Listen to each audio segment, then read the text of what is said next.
السلام عليكم ورحمة الله وبركاته.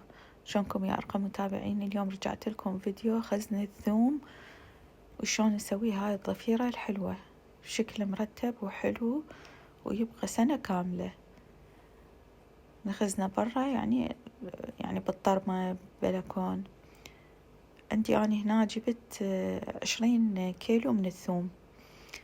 طبعا ما استعجلت عليه، خليته يومين يعني ظل برا هالشكل بالجراج، خليته بالطرمة. بس هو الأفضل إنه يعني يكون طري حتى نقدر نلفه. ناخذ 2 خليهم بشكل عمودي، بعدين أجيب واحدة بالعرض وألفها بهالشكل بهالطريقة. أخذها وألفها هذه من جواها من جوا، وبعدين أصعد الطرف الثاني عليها، فراح تصير هاي الضفيرة. انتبهوا عليها هالشكل. طبعا شوي نسويها بشكل ضاب. هاي الشغلات الزايدة، الأشياء الأوراق اليابسة كلها أقدر أتخلص من عندها. هسه يقولون إنه شنو الفائدة من عندها؟ إنه الفائدة من عندها نخلص من هالهوسة. هسه تشوفون الثوم قدامكم شلونه هوسة، وهذا طبعا من يبس يبقى هذا الأوراق مالته كلها تتناثر وتوقع وتوسخ. بينما من هي إذا مضفورة بهاي الضفيرة هالشكل، يعني تخزنوه يبقى فترة أطول ويبقى مرتب، ما يوسخ المكان اللي هو بيه.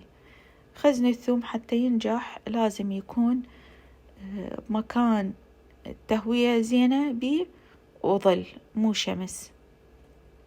يبقى سنة كاملة ما عليه شي، وما يوصل يعني مي المطر. شوفوا انتبهوا عليه. ناخذ وحدة أفرها من الأسفل العضد مالتها، وبعدين أصعد عليها للأعلى. انظفرت. هاي طبعا الحجم مال الضفيرة يعني حسب يعني كمية الثوم اللي عندكم انتو، قد المكان اللي راح تعلقوه بيه يعني كيفكم. بس راح نسويها في شغلة مرتبة وحلو، يعني كلش يعني حتى مريحة للنفس. واحد من يشوفها يشوف شغلة مرتبة حلوة يرتاح. 20 كيلو طبعا هي مو هواية يعني استهلاك العائلة، ويبقى يعني بالأخص إذا مثلا إحنا دائما نسوي أشياء أكلات بيها ثوم مثل الهمبرجر وغيرها، يعني تحتاج ثوم، كمية من الثوم. فهذا كله يعني ترى وزن هي بالأوراق اللي بيه. هو من ينشف راح يكون يعني وزنه يعني أخف، يعني ما راح يكون بهذا الوزن. هذا الثوم العراقي طبعا يعني أطيب من الثوم المستورد. أتمنى منكم دعم القناة. دا أشوف إنه فيديوهاتنا ومعلوماتنا كلها اللي إحنا نطرحها بالفيديوهات يعني دا تحصل على مشاهدات قليلة، لكن للأسف دا تنسرق من بعض يعني القنوات، ياخذون معلوماتنا وياخذون نفس الأشياء اللي إحنا نطرحها بفيديوهاتنا ويطرحوها هم بقنواتهم، وللأسف تتحصل مشاهدات. فأتمنى من عندكم رفع القناة باللايك حتى يوصل الفيديو لأكثر ناس، حتى تستفاد من عنده ويستفادون من معلوماتنا اللي إحنا ننطيها.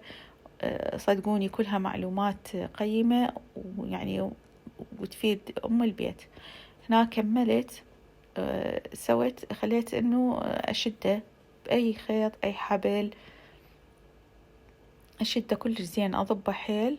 كملت. هاي الباقي مو كله أقصه، يعني شلون هالشكل أرتبه، خليه يترتب. قصيت من عنده شوية، لازم يبقى بأوراق حتى ما يتلف. صارت بهالشكل حلو المرتب.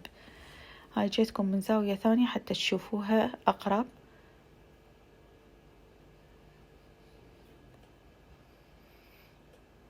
شيل الأوراق الزايدة حتى يكون مرتب.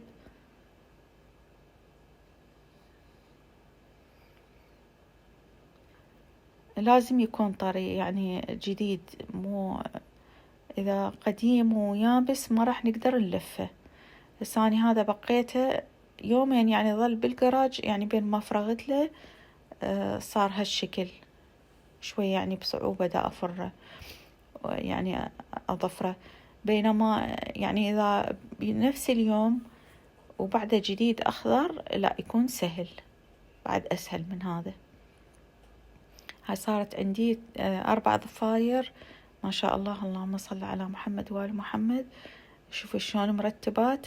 هاي ممكن إنه نعلقها بكيفكم بالكتايب مالت الشبابيك، بلكون عندكم، يعني تحت سقفية أو كذا، وينخزن مدة شهر كامل. وممكن إنه مثلا من يبس تماما ممكن إنه هماتين نفرطها للفصوص مال الثوم ونضمها بالمجمدة ونستعملها بأي وقت يعجبنا. انتهى الفيديو اليوم، ألتقيكم على خير، مع السلامة.